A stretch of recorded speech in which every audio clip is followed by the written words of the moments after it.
Welcome to this brand new edition of If I Ever Live to Be. I'm your host, Whitney Mendoza, and today I'm joined by Marcus Peet. Welcome, Marcus. Thank you. It's a pleasure to be here. Absolutely.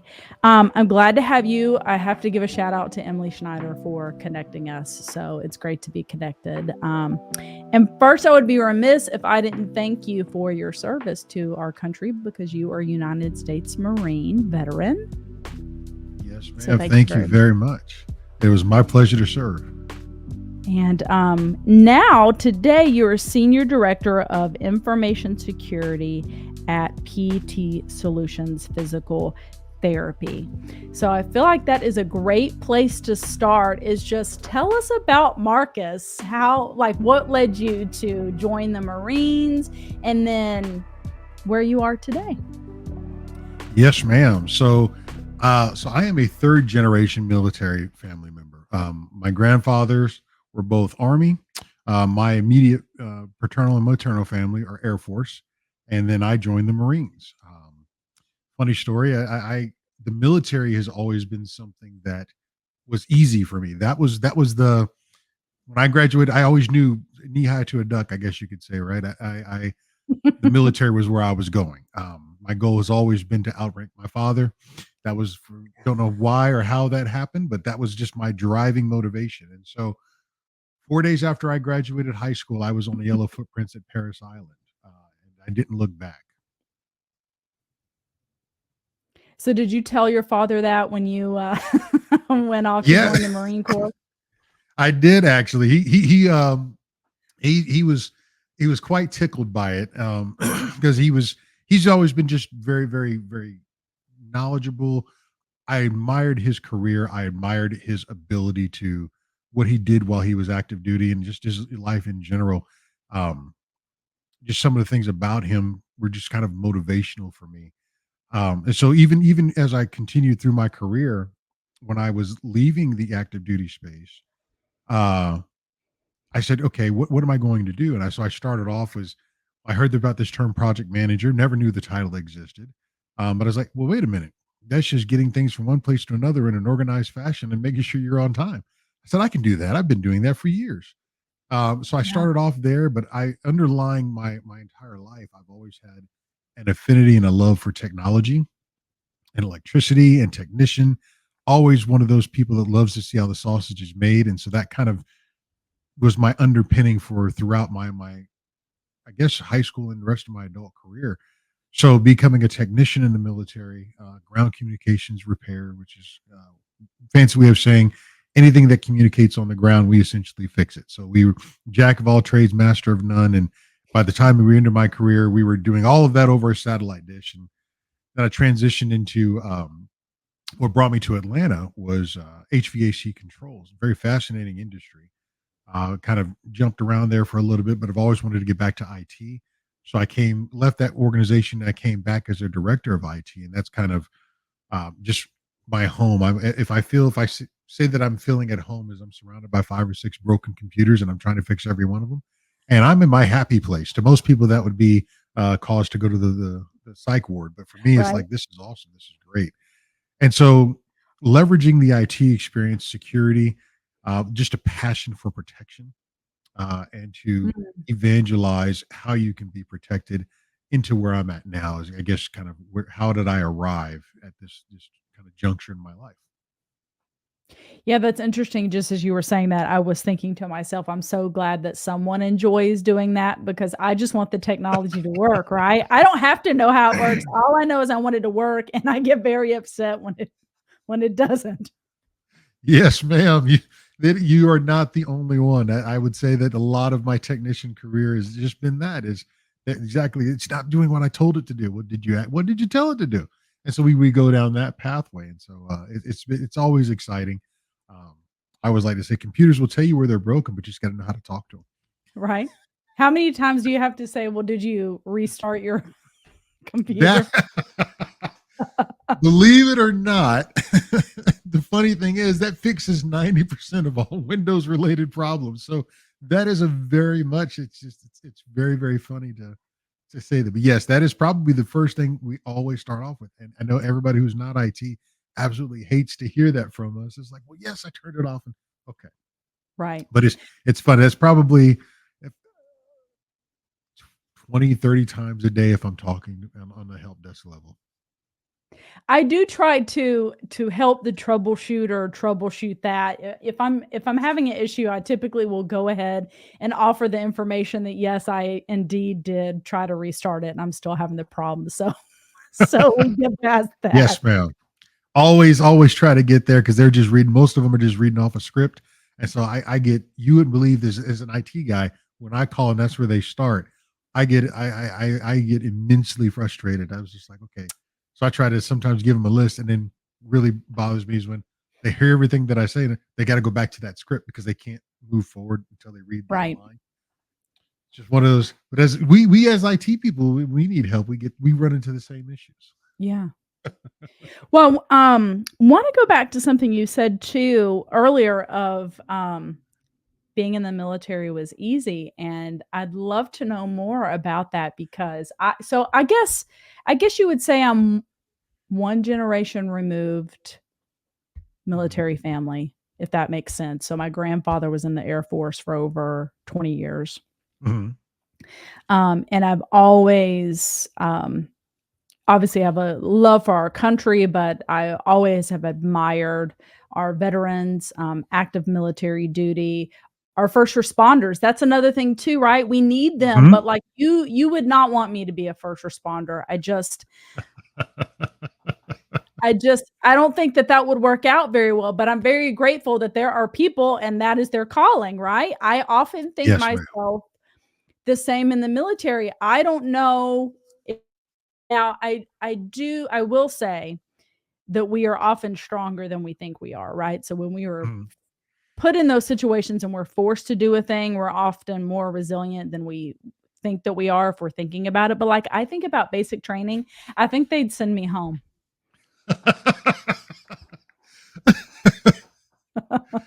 they So that yeah, that's funny. so tell me how being in the military was easy. What did you mean by that? So for me, because and even today, this civilian stuff, this is the scary thing. I can get fired. I have to figure Mm, out what to wear every day. I have this stuff on my head called hair now. I can actually figure out what I want to do with it. Um, those are comical, but those are. I mean, the hair and the dressing was something that, as I left active duty, I really had to think about. I didn't. It's almost like my identity was wrapped up in the military, and separating the two was one of the challenges of leaving. But because I had grown up in the military, I knew that every 3 years I was going to move. I was going to move somewhere. I knew yeah. that I would have to wear a uniform. I knew I had to PT. I knew I would have a job, and everything that I wanted to do as an adult was right there as long as I could listen to somebody yell at me for a little bit, right? I mean, if I did something wrong. Very oversimplification from it, but when I think about all the pros and the cons about what I could do, going out of high school, I was really done with school. I did not want to go to college. I mean, I was accepted to the University of West Florida.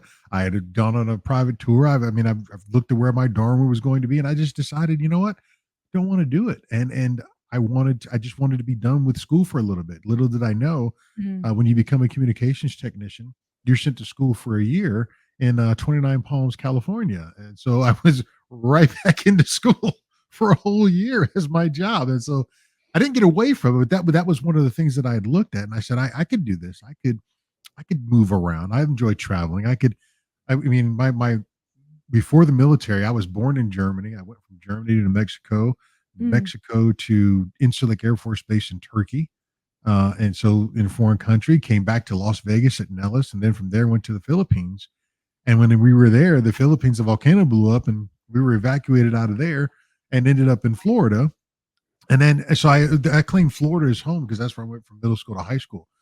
But having mm, lived that life and understanding what it did for me when I go out in different, not only just different people, but different countries and different people, and right. understanding what those communities were, so I knew what I was getting into, and the life was known to me, even though it was a different branch of service. I essentially I knew what I was getting into, and I wouldn't have to worry about some of the other things that my classmates that were graduating high school would have to worry about. My life in my mind was set. I knew what I was doing. I knew where I was going. For the next 4 years, I'd be under contract. I would have this, and this, and I would be great. My first duty station was Japan. So I was already back out of the country on my own. And so that was, it was the expectation and the realization of the foundation that I had set for myself. So it was Mm. kind of, that's where the easy part came for me. So you mentioned that identity transition. Walk us through that and how you made that happen, right? Because I feel maybe not piece by piece it's the same, but life just often throws us curveballs and we're faced with something that we weren't necessarily expecting that can turn our world upside down. It almost feels like that's how it could feel coming out of service if you've served so many years and this is the way your life has been for that many years, and then all of a sudden it's like there's no one yelling at me, there's no one telling me what to wear or where I have to be, so then you have to make that decision. Walk us through that. Yeah, it's a thing that military members face a lot is when you get so ingrained, and we call it motivated, and we, you have Mm, with Marines, it's a little bit different. We like to, we're very, very much pro Marine. We never say that they're former Marines. Once a Marine, always a Marine. Even if I'm not on active duty, I'm still a Marine. The when the other branches of service, you join the Army, you become a soldier. You join the Air Force, you become an airman. You join the Marines, you become a Marine. So we're very much ingrained in the identity becoming a part of who you are as an individual, and it works very well for us in combat theater and in the camaraderie, the friendship, the pride of belonging. As I shout yeah. out to my recruiter friends, the my benefit tags, pride of belonging was obviously one of mine. Um, and when you have that, you become a part of it. And as the mentality comes, you are that embodiment of what the branch is. So when you wrap yourself around that as a 17-year-old kid, and I'm off and I'm joining, this is who I am. If you never start to figure out who is Marcus, when you become Marcus, separate Mm, Marcus the Marine from Marcus the individual. I became a father. I became a husband. I became a piano player. There were so many different things I did while I was active duty, yeah. but none of them. It was always something that when you looked at that, what else was there to me? But if you never think about that, you never take the time to reinvest in yourself while there, and it's just about the active duty and it's just about the military. When you don't have that anymore as a day-to-day thing, what are you doing? What do you do? And I mean, yes, I like I said, it is fun to joke and say the things like, you know, how do I wear my hair? I'm still trying to figure out hairstyles right now. I haven't been to my barber in a while, so I feel like I look like a woolly mammoth. Um, No, but I can have this stuff on my face, and I'm like, for trying to figure out how to style it. Does it look right? I mean, I talk to my wife constantly. She's like, "Well, no, you need to. Is this good?" and stuff like that. But when you try to redefine yourself as not the mm, military member, the civilian community, very much like Janet Jackson, what have you done for me lately? It's great that you have the intangible things that we're looking for. You have the military presence, but if I'm trying to get employment and I'm trying to break out into a career and move up, how do you distinguish those things? Because I was a marksmanship instructor. If I'm being, that doesn't really mesh well with, IT, unless you're going to shoot the computer, which most people want to do. Uh, right. Um, but it doesn't translate well in that community. But what can you take over? So you're defining who you are in the separation. And when you have the realization that this is a foundational tool, and for me, being having faith as a background, I'm mm, learning now in life what God had me go through at certain points in my life, even all the things that I did while I was in the Marine Corps, the different jobs I did outside of communications technology, being a recruiter, being a marksmanship instructor. What did he have me there for, to learn and to bring into where I'm at now? And I can draw on every one of my experiences in my current position and see what I was supposed to have learned had I not been there or been willing. In some cases, I didn't even know I was going there, and I didn't really like it because I did play in the sandbox for a little bit, and that's when I was deployed in support of the war. Um, what are some of those things that looks like? And so again, having all of those different things, you got such a jumble of things that you did and you were there. What is it that you were going from and to? Yeah, that's interesting how um God always knows, he sees things in beyond 3D, right? We're in 2D of like what's right here in my face right now. And Mhm. um it's so much clearer when we get a little bit of space because we're like, why are we going through this? And then, fast Yes. forward a couple later and you're like, oh, I, I get it now. I see it now. Yes, ma'am. So, how did you make that transition, Marcus? And what are some of those leadership parallels that you feel like you learned in the Marines and that you can apply to today in your position? So really the biggest thing was realize that, and it was faith that really kind of helped me with this. A lot of it was, it wasn't, yes, I did the things that I did in the military. Yes, I Mhm, was the one that, physically performed them, mhm, but it wasn't, that's not what defined who I am. mm, And taking, what are some of those intangible things that did define me? When we talk about that and we think about the military, I go back and I look at the leadership principles. We have 11 leadership principles and 14 leadership traits, and the ones that I embody the most is to know yourself and seek self improvement. And for me, that's very introspective. Going back and looking at what are the mm, accomplishments that you did, and what is it you're taking from that, and realizing that you added value, you added these sorts of things to what you're at now, and you are moving forward with the knowledge that you gained from it. Those are experiences. You had experiences that molded where you're going, because right. you're, as a lifelong learner, to seek self improvement is to always realize that there's something else I can do to move forward with. There's always something else that I haven't arrived yet, and understanding that you're always Mm, in constant development is one of the things that helped me there. And so then okay, what's my next task? What's my next thing? What's my next goal? And so moving forward from that, and then also lead by example. And that was mm, something that in every role that I've had is, the reason I believe that where my path took me outside of the military, one of the things that I would do just to get to being in IT, I would offer to fix people's computers just because I wanted the knowledge of what was wrong and that I could fix it. So I could understand what was wrong with it, and I can say, "Yep, I can do that." What I'm looking at now is, because I did those things, because I do it, I was able to take that knowledge and leverage it to where I'm at. So it wasn't just the military that made me who I am. It was the experiences right. that I went through, the things that I sought out, and as a total picture, the military is a fraction of what I have. If only the first 20 years, after you got your first 20 years in school, the next 20 years is, for most military members, is the military. That's only 40 years. Most men live to be 80 years old. And so now I've got a whole 40 years later. My grandchildren will never know what it was like for me to be active duty. And as I raise my daughter, she has very limited knowledge of me being active duty.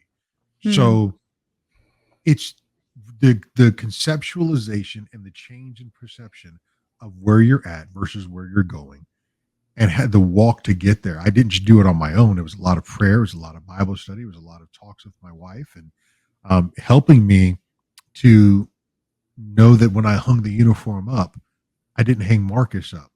I just hung the mm, uniform. Marcus is the Marine, not the Marine is Marcus. yeah, I love that. Um, so as we shift a little bit to the IT space specifically, because what I would like to dive into, because I think everyone would be upset with me if I did not have an IT genius on here, and we don't talk about what's currently going in the marketplace with cybersecurity and Yes, ma'am. AI and ChatGPT and all the new things. So, um, I will let you lead us from there. But the specific question that I had is I'm like, great, we have all these wonderful new tools, wonderful in quotes if they're used properly. Um, how do you see leaders using this? And can you give us some insight where you see the most effective leaders using these types of technologies in the best way, because I feel like they definitely could be abused and misused. Oh, yes. Oh, this so such a wide-ranging topic. I will say the short answer to the question you had in the beginning is what leaders are using it effectively. The simplest answer is the ones who embrace it. Mm, Um, this is not going to go anywhere. This is the kind of the way that people thought PDAs were going to go. The new fancy thing is PDAs and smartphones. And but if you are unaware of what AI and in its current form is going to be able to do and leverage for you, it is very hard for you to be able to move with the progression of technology as it goes forward. And so if you're looking at some of these things and you're looking at what is it going to take to be specific with it, I would say that you would need to go ahead and first of all use it, learn it. There are many mm, different models. It's not just ChatGPT. You have Claude, you have Gemini, and it's invading right. every aspect of your life. You're not going to be able to get away from it. Everywhere is going to have some form of it. You buy a new Windows computer, you're more than likely going to have Copilot on there. So there's just versions of that. To be secure when using it, that's a different story. As business leaders, when you turn on Copilot, if you're not already looking at where your data is stored and actually classifying it so that you put guardrails surrounding it, Copilot will expose some of the more sensitive things that you didn't want people to see. You may end up with your entire salary roster that the lowest person at the totem pole is now able to see what the CEO makes if that happens to be contained within a file and it's not secured correctly. Ooh. On the flip side, you could have a performance review that wasn't meant to be seen, or maybe it was a PIP or something else. But because of the way that Copilot works, it's meant to be helpful. So it's going to go out and search everything. Now, the funny thing is, it's not new that those types of things happen. There was an application called Delve, and it was very aptly named because Delve lets you delve into your organization. And if you pulled up my name, you could see my hours that I was working. You could see when I was available. You could see who I worked with, who I worked for, and what forms or documents that I was working on that you had access to. So again, Copilot just makes it so I don't have to go figure out all those applications. I just ask it a question in the way, and I don't have to know some special language to do it. I just ask it a question, and it brings it back. When you think about how are people are using it, I use it almost extensively. I am a paid Chat GPT user, but why do I use it and why do I rely so much on it? Well, probably because I'm a nerd. I'm very I love being that. I look at it as right now this is like Star Trek. I'm on the Enterprise and I say computer and it does something and I get an answer back. That's what the AI in its current form does for me. I talk to it, we talk back and forth, and I use it as a personal assistant to help me clarify my ideas, help me bridge my computer gap, or my communication gaps, and things like that. And going forward from there, I think that one of the ways that you can get in trouble with that is if you put business specific things in there and you put things that you're not supposed to put in there. So I would not put anything your company is not there, not approving of. Um, most, if some companies are bringing that in, they're building their own version of ChatGPT within their four walls. You're going to see a lot of that come around here in the fall. The next big thing is coming out with what's called reasoning capability. So you're going to ask it a question and it's going to tell you that it's thinking. So it'll say thinking about X, Y, or Z. And it'll say it took me 18 seconds to think about this answer and reason and give you back an answer on it. And so when we look at those and the advancements in that, that's going to take it to the next level because now we're getting closer to what most people fear of AI. It's going to be Skynet. It's going to come online. It's going to take us all out because it's now got the ability to think. I don't think Right. we're anywhere near there yet. Although there are some videos out there that kind of look at and they lean towards that way. We're not there. We're very much in the very beginning stages. This is like the Model T version of it right now. We're not at the Ford you drive every day. Well, I keep saying that the results that you put into this are only as excuse me, the results that you get out of it are only as good as the inputs that you input into That it. is very true. Very correct. Um, what are do you have tips or maybe even places that we could go and learn? Like, I often will see things on social media of just people going through and putting in an input, and I'm like, that's genius.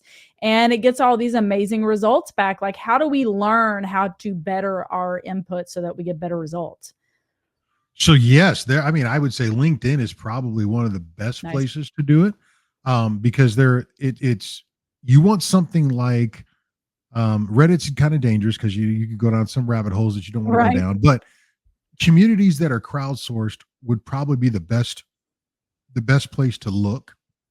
I've got several posts saved on LinkedIn that really tell you how to ask the questions, and Mm, that's what I would say the key to the current models are is how you ask the question. There are guardrails on Gemini and things that you can only ask certain questions. There are ways that they're the biases and things like that that they're talking about. You can do some of those things, but really it comes down to how you ask the question. And when you start giving it parameters, for example, instead of just saying draft a letter for me, you could say draft a letter. The context is that it's for an executive audience. I need the reading level to be X. And then I want it to be persuasive in nature. Go. And then you get a much better product. But for the little bit of time you become more descriptive in the way that you ask the question, it puts more information back on. And then, of course, based on the model that you use, there are going to be some advantages to which model brings back the answer.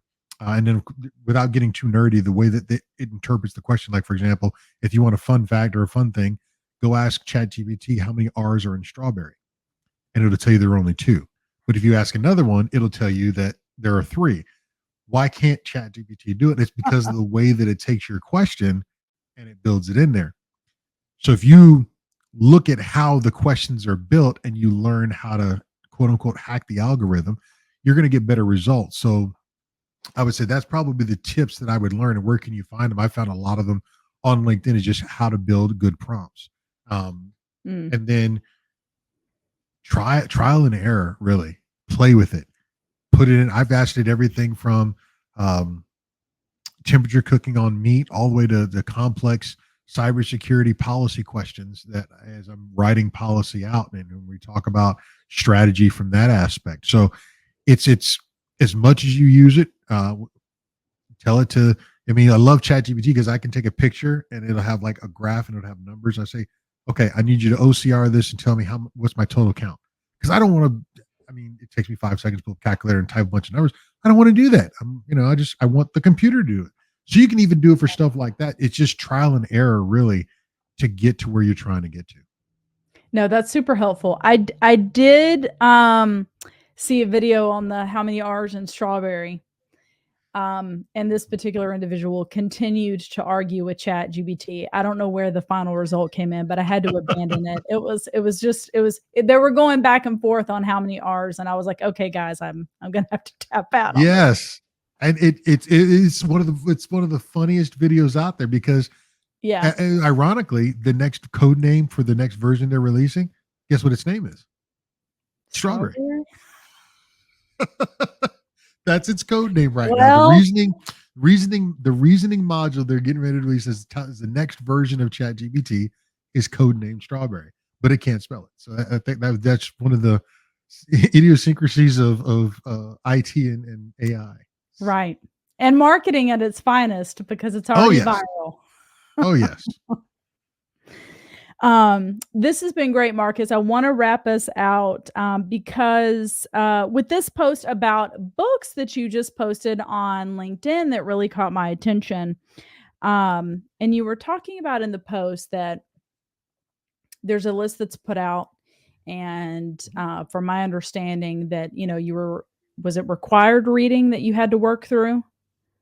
No, so No. the commandant's reading list is Yes. the commandant himself and every commandant before him has a general list of books that they recommend for leaders to read. Some of it's specific to Marine Corps warfighting, art of war style things, and a lot of it is also related to um, just leadership in general.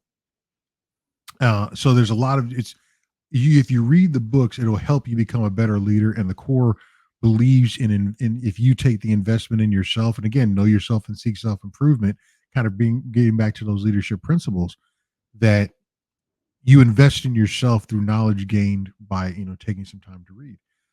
So that's the list. It's not required until you become either a staff NCO or something higher in the officer ranks, because they want to ensure that you are doing what you can to better yourself. And so, as a staff NCO, you sometimes have the equivalent of book clubs on what did you read, what did you learn, and so your sergeant majors will go over that with you. Your master gunner sergeants will go over that with you, and you will have kind of talk about it, and then it's looked at very favorably, because when you go for promotion, something that could make you stand out, and what did you do Mm, above the next Marine?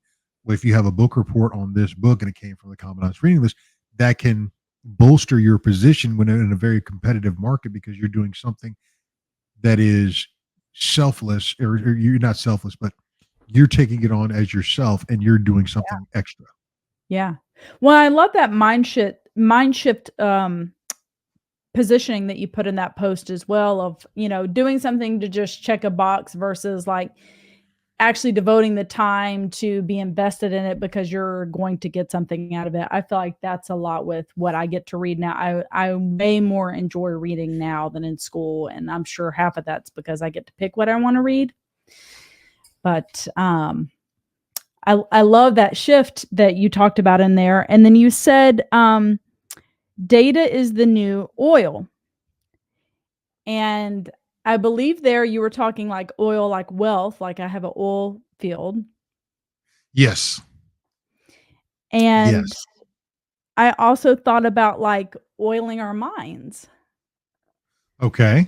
kind of like we get a little rusty up there. Hmm. Need to tone up on those leadership skills, communication skills, and a great way to do that is through reading. Yes, ma'am. I can't take credit for that. I wish I could remember. Um, it was in a meeting with an individual, and he was describing kind of the way that the he was reading about the oil fields, and he, as another cybersecurity professional, and he was describing how the parallels between the oil fields rising and the growth, and it wasn't the people who own the oil fields that really made the money. It was the brokers that sold the oil or sold Mm, the rights. So when we talk about data, as everybody wants your data, everybody has your yep. data, everybody's talking about your data every day. Data is breached, and so we're becoming apathetic towards breaches in general anyway. um, when you think about that, and you think about having data, if that's what the world is looking at, then the approach that you mentioned in your latter kind of thought process, data is the new oil. I need to have that data. How can I Yeah. consume that data to get to where I'm trying to get to? And again, you're right. It's exactly that. Get oiling the brain, knocking some rust off. I mean, it sometimes it just takes a different perspective. What started me down my professional journey was I realized that I needed a level of emotional intelligence. It was no more, everybody, knife hand is what we use in the Marine Corps. You don't point, you kind of knife hand. And so it was like, you can't just go out and yell at people and stuff like that you would do in some cases. It's how do you connect with someone? And the Marine Corps has shifted into a mentoring program that really kind of focuses on that. And as I was leaving active duty, really going into that. But I love the concept, and I needed to, for myself, learn more. And what started me down is the personalized journey of how do I gain this knowledge so that I am position myself in the way that I can be an effective leader. And so when I started, the very first book on the right in that picture was Surrounded by Idiots. And I always, my daughter even, like, she's like, I love that title. And I said, but when I looked at it, most people, the title is very catchy. But when you look at it and you read through the book, it helps you identify who those individuals are, how you can communicate with them so you don't feel that you're surrounded by idiots. You feel that you understand how to communicate on their level with that type of individual, what works best in communication styles. So as I started, that kind of just spearheaded me through the rest, and I started just accumulating the books, and I loved, and I want to make sure that I share it. And that in that picture, those books that I have are available to anybody in my office. I'm If you want to come by, just let me know. You at least let me know you took it, and then just whatever your professional library is, I would encourage you to have one. And that was the goal. I wanted to see what books would you either have, or what's a part of your library if you have one, because I would love to know what my next read is going to be. Yeah. Well, I was gonna ask you if you have a top pick or, like, the first book that you recommend to someone or a number 1 leadership read. So I have two actually for every Okay. person that I hire or any person that I mentor. The Yeah. very first books that I give them are the first 90 days and Okay. the Clifton Strengths Finder. And why is Nice. because I believe in empowering the individual. I love teach a man to fish, instead of giving him a fish, Right. because with the strengths finder, you identify what your strengths are and you identify where you're what you're best at, but it doesn't position the things that you are not good at as weaknesses. It just lesser on that side, but you can identify what does it take in the business world to move forward. And the first 90 days is after you find out your strengths and you understand how do you build a plan, an actionable plan to make sure you are successful, because no one cares about your career more than you. So how are you going to make sure you're effective at it? And that's why I love the first 90 days. So that's why I give those two to anyone. So that's my better recommendation. Start off there and go from there, because at least you'll have your foundation set. I love it. Marcus, this has been great. Thank you so much for joining me. You're very welcome. Thank you for having me. I appreciate it. Absolutely. If people want to get in touch with you, where's the best place for them to do that? Yeah. So right now, I don't have a website except for LinkedIn. So that would probably be the best place to get a hold of me. More than welcoming, and send me a LinkedIn message. I'm a premium member, so I can get any emails and anything like that. So if not there, you can find me at church. Awesome. I love it. Well, this has been so inspiring and I've learned so much, and appreciate you coming on today. Thank you very much for having me, ma'am. It's been a pleasure.